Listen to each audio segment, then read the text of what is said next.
Foi.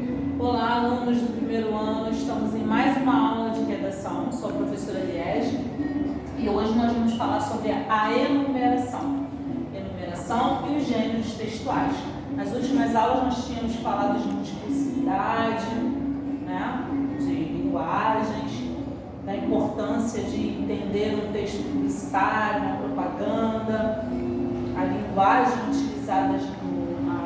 utilizada nesse tipo de texto. E agora nós vamos trazer um outro tipo de texto, que é muito cobrado também no Enem. É o que? A enumeração. Pode ser novo para vocês, mas é um fato, um texto bem atual. Pode vir ser apresentado em poemas ou em textos mesmo. Então vamos lá?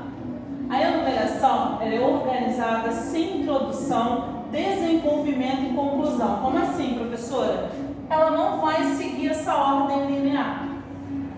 Quando vocês fazem uma redação, tem aquela ordem linear: início, meio e fim, introdução, desenvolvimento e conclusão. Nesse gênero textual, nessa parte enumerativa, a enumeração vai ser algo mais leve, mais solto, não linear. Os elementos são dispostos em sequência, formando uma lista. Então, não tem aquela linearidade de introdução, meio e fim. Mas eu vou ter o quê? Uma sequência de fatos, uma lista, uma indicação, uma sequência de exemplos. Vai ter uma sequência numerativa de fatos, indicações, exemplos, listas, elementos que vão ser enumerativos, que vão ser enumerados, mas não vai haver aquela introdução, meio e fim. Cada elemento disposto representa várias possibilidades. Então, isso quer dizer, professora, eu posso ler de cima para baixo, de baixo para cima? Sim, muitas das vezes pode. Fica até um texto engraçado, um poema engraçado. Para desenvolver um tema, várias possibilidades para se desenvolver um tema. Por isso, os elementos possuem uma relação de semelhança, proximidade. Então, é algo solto que não tem nada a ver com a história? Sim, tem a ver com o contexto. Lembra que eu falei de contexto? Esses elementos, essa sequência numerativa, ela vai ter a ver com um determinado contexto. Eu trouxe um pedacinho para que vocês possam ver, porque assim, é difícil falar de redação sem trazer um pedaço, um trecho, para que o aluno, para que vocês aí em casa, na casa de vocês possam entender o que eu estou falando. Então agora não haverá essa sequência linear, início, meio e fim.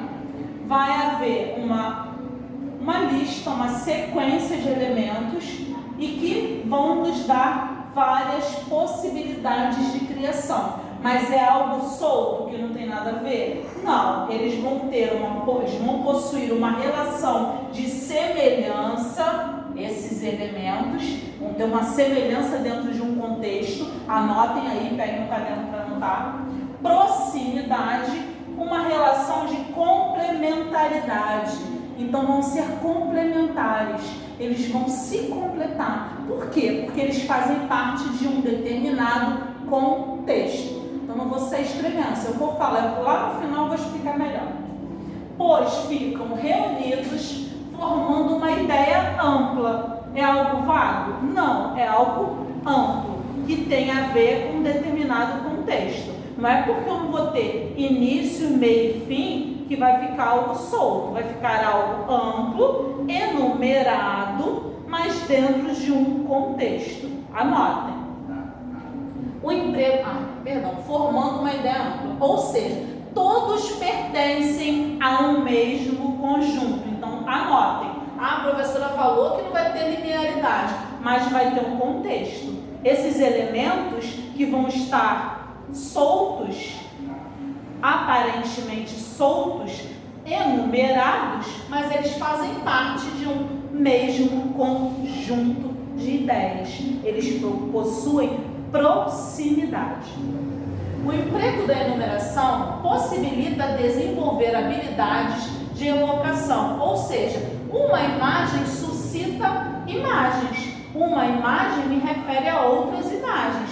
me leva a outras imagens. Uma ideia suscita outras ideias. Uma ideia nos leva a outra ideia. A enumeração constitui uma técnica eficaz para escrever levemente. É um dos recursos para escrever levemente. É um dos recursos empregados em literatura moderna. Por quê? Porque é um poema sem estrofe que fica solto, enumerado e às vezes nos dá essa possibilidade de ler de cima para baixo ou de baixo para cima. Muitas vezes na vida cotidiana encontramos textos que apresentam a enumeração. Então vocês vão encontrar. Por isso que é uma novidade, mas que está sendo cobrada nos vestibulares e nos concursos. Então vou encontrar lá um texto que não tem aquela linearidade que vocês estão acostumados. Introdução, meio e fim. Vai ter algo solto, mas que gera um contexto. Aí o meu aluno vai ficar perdido? Não. Porque agora ele está vendo aqui no ensino médio que vai aparecer textos ou poemas com esse gênero, com a enumeração, tá? Geralmente na literatura moderna. Eu trouxe esse exemplo aqui, eu vou ler para vocês e no final eu vou explicar por que ele está assim solto, mas ele tem um título e ele tem um contexto.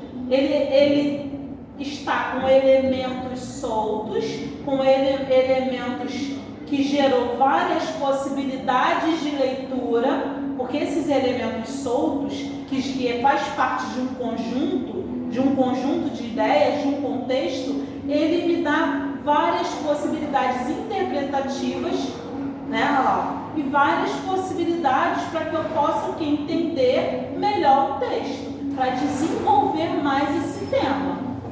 A tia Eduarda, o tio Lito, as aulas de Kumon, a casa do gado, o fraquinho, a gata sem olho do frango, as orelhas enormes do presidente do Rotary Clube. Continua, tá? Porque não dava para colocar o poema todo aqui no quadro. Mas eu vou ver se eu coloco esse poema para vocês, para que vocês façam uma interpretação. Se eu não colocar esse, eu vou colocar outros. Vou colocar outro também no mesmo esquema solto para que vocês façam a interpretação, tá? Que é um trabalho de redação. O poema, estou falando do poema. O poema organiza-se com uma sequência de versos, sem estrofe. Então ele vai direto.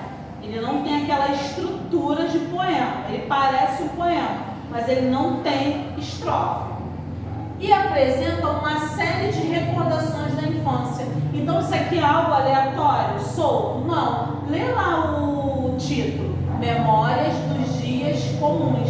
Esses dias são o quê? Da infância. Da infância do autor, de quem escreveu.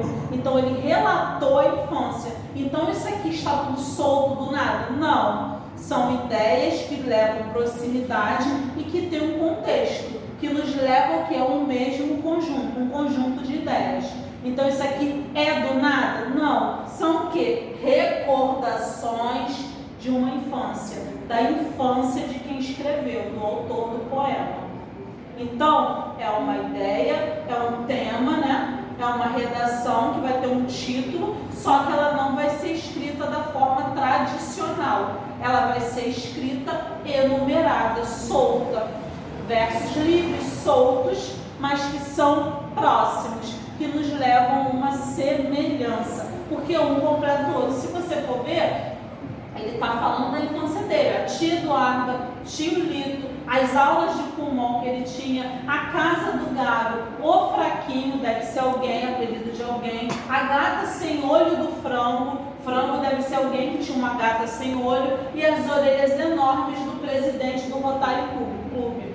Então ele está falando de memórias dele, recordações dele da infância. Então não é um contexto? O contexto não é a infância de quem escreveu? Então é só para vocês terem uma ideia que vocês não vão sair escrevendo do nada. Vocês vão ter em mente um tema, ou eu vou propor um tema, e vocês vão dar um título e vão enumerar, vão escrever dessa forma enumerativa, tá? Na próxima aula, nós vamos falar dos outros gêneros textuais textuais. E nós vamos trabalhar também com exemplos, do mesmo modo da forma da enumeração, nós vamos trabalhar com exemplos como enquete, ensaio e artigo. Nós vamos entender como são construídos, como eu construí a enquete, o ensaio e o artigo. Eu vou trazer um exemplo também para cada um. Então, nas próximas aulas, nós vamos trabalhar esses gêneros textuais, tão cobrados no vestibular agora.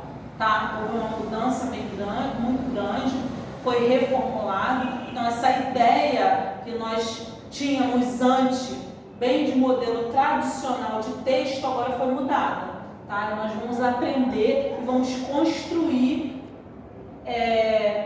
nas nossas aulas, tá bom? Eu espero que vocês estejam entendendo, que vocês tenham entendido o que eu tentei explicar aqui. Eu estou tentando passar para vocês da melhor forma, da melhor maneira. Anotem, tirem dúvidas comigo na plataforma, assistam os vídeos, curtam, né? Curte lá os vídeos que vocês estão assistindo, para que eu possa saber se estão visualizando, se vocês estão vendo. Coloquem lá na plataforma se vocês tiverem algumas dúvidas, questionamentos, perguntas, para que eu possa responder. Na sexta-feira, quando eu postar o vídeo da nossa aula, eu vou estar lá online com vocês no horário da nossa aula, ok? Espero que vocês estejam bem, estejam assistindo a aula e anotando. E muito obrigada e até a próxima aula.